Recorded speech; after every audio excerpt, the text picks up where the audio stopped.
क्या आप एक पेड़ की हाइट बिना मेजर किए हुए बता सकते हैं? साउंड्स लाइक इम्पॉसिबल, लेकिन ट्रिग्नोमेट्री की हेल्प से हम ये कर सकते हैं। चलिए सीखते हैं कैसे।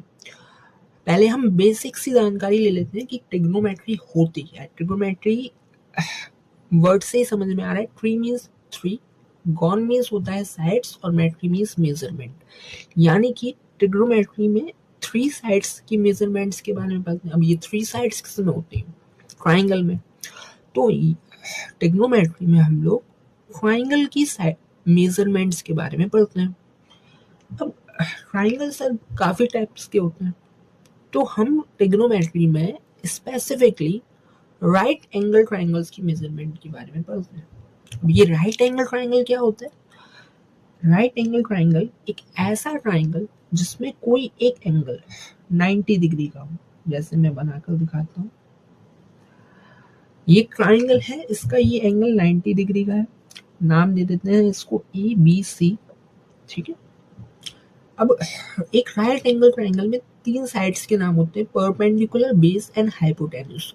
परपेंडिकुलर क्या होता है? ये हमारा 90 डिग्री का एंगल है, इसके जस्ट सामने जो साइड है, इसके जस्ट सामने BC साइड है, इसको हम हाइपोटेन्यूज बोलते हैं, ठीक है।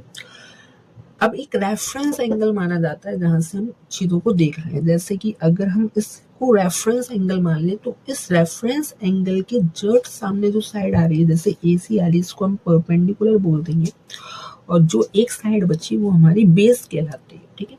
जैसे 90 के जस्ट सामने जो साइड आ रही है उसको हाइपोटेन्यूज बोलते हैं, रेफरेंस एंगल के सामने वाली साइड को परपेंडिकुलर बोलते हैं, और एक जो साइड बची उसको बेस बोलते हैं, ठीक है। एक और एग्जांपल से समझते हैं। जैसे एक ट्राइंगल हमने बना दिया ऐसे करके, अब इसमें जो राइट एंगल बन रहा है वो यहाँ पर बन रहा है। अब इसका नाम मान लो हमने PQR रखा, ठीक है। अब राइट एंगल के जस्ट सामने जो साइड आती है उसको मैंने बताया कि हाइपोटेन्यूज बोलते हैं, यानी QR हमारी हाइपोटेन्यूज हो गई। हम मान लेते हैं कि इस बार रेफरेंस एंगल हम Q को मान रहे हैं, और मैंने बताया कि रेफरेंस एंगल के सामने वाली जो साइड है वो परपेंडिकुलर होती है, तो ये परपेंडिकुलर हो गई, और एक जो साइड बची वो बेस है, ओके, ठीक है। अब क्या हुआ कि इन साइड्स के कॉम्बिनेशन से हम कुछ रेशियोज बनाते हैं। जैसे कि अगर हमने P और H को ले लिया, तो हमारा एक रेशियो बना P/H, जिसको हमने साइन थीटा बोल दिया। क्या बोल दिया? Sine theta. ऐसे हम काफी सारे रेशियोज बना सकते हैं। ट्रिग्नोमेट्री में 6 रेशियोज होते हैं। P और H का ले लिया, जैसे हम B और H का ले लें, B/H, तो इसको हम cos ऑफ थीटा बोल देते हैं, ठीक है। हमने फिर क्या किया कि P/B ले लिया, P के साथ B ले लिया, तो इसको हमने tan ऑफ थीटा बोल दिया, ठीक है। ऐसे ही हमने फिर B के साथ P को ले लिया, इसको हमने cot ऑफ थीटा बोल दिया, ठीक है। इसके बाद हमने H के साथ B को ले लिया, जिसको हमने sec ऑफ थीटा बोल दिया, ठीक है। उसके बाद हमने H के साथ P को ले लिया, जिसको हमने cosec ऑफ थीटा बोल दिया। अब ये थोड़ा कंफ्यूजन सा लग सकता है, लेकिन इसके लिए भी चिंता मत कीजिए, ट्रिक है एक। पंडित बद्री प्रसाद हर हर बोले। अब इसको कैसे याद करेंगे? देखिए, ये साइन थीटा है, ये cos theta, tan theta, cot theta, sec theta and cosec theta, ठीक है। तो जब भी साइन थीटा की बात हो रही है, तो साइन थीटा के पास क्या आ रहा है? P/H, तो साइन थीटा हो गया P/H। कॉस थीटा क्या हो गया? कॉस थीटा हमारा है B/H, तो कॉस थीटा B/H हो गया। Tan theta P/V, tan theta का रेशियो P/V हो गया। कॉट के लिए हमें उल्टा करना होता है। कॉट के लिए क्या हो जाएगा?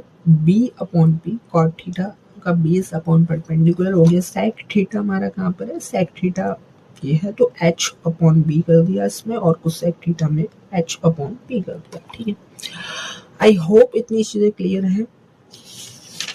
अब हम एक रियल लाइफ एग्जांपल की मदद से समझते हैं कि ट्रिग्नोमेट्री काम कहाँ पर आ रही है। ठीक है, मान लीजिए ये हमारा मिंटू लाल है। कौन है ये? मिंटू लाल। और ये एक पेड़ को देख रहा है, ये एक पेड़ को देख रहा है ऐसे करके। ठीक है, मान लेते हैं कि ये इसकी आंख से उस पेड़ का एंगल 45 डिग्री का है। ठीक है, और हम ऐसा मान के चलते हैं कि ये मिंटू लाल इस पेड़ से 30 मीटर की दूरी पर खड़ा है। ठीक है, अब हमें इस पेड़ की हाइट नापनी है, इस पेड़ की हाइट नापनी है, तो ट्रिग्नोमेट्री का यूज करके हम आसानी से नाप सकते हैं। ठीक है, तो ये एक राइट एंगल ट्राइंगल बना रहा है। अब ये हमें देखो, हमने बताया था कि ये रेफरेंस एंगल है, इसके सामने परपेंडिकुलर है, तो परपेंडिकुलर एक तरह से हमें मेजर करना है और हमें बेस पता है। तो परपेंडिकुलर और बेस में कौन सा रेशियो काम करता है? परपेंडिकुलर और बेस में हमारा लगता है पी और बी। पी और बी कहाँ पर है? पी और बी, पी और बी tan थीटा लगता है। तो हम यहाँ पर tan थीटा का फॉर्मूला यूज कर लेंगे। tan theta is equal to क्या है? P upon B, P upon B. तो tan theta is equals to हो जाएगा पी, परपेंडिकुलर हमें पता नहीं है, तो परपेंडिकुलर अपॉन बेस, बेस हमारा कितना है? 30 रख दिया। tan theta, theta means angle, angle हमारा कितना है? 45। तो tan 45 is equals to P upon 30। tan 45 की जो वैल्यू है 1 होती है, तो 1 is equals to P upon 30। तो हम क्रॉस मल्टीप्लाई कर लेते हैं, तो p is equals to 30 metres. तो जो परपेंडिकुलर हो गया वो हमारा 30 मीटर का होगा। ठीक है, तो जो पेड़ की हाइट है वो भी 30 मीटर होगी। तो hence the height of tree will be 30 meters. Thank you.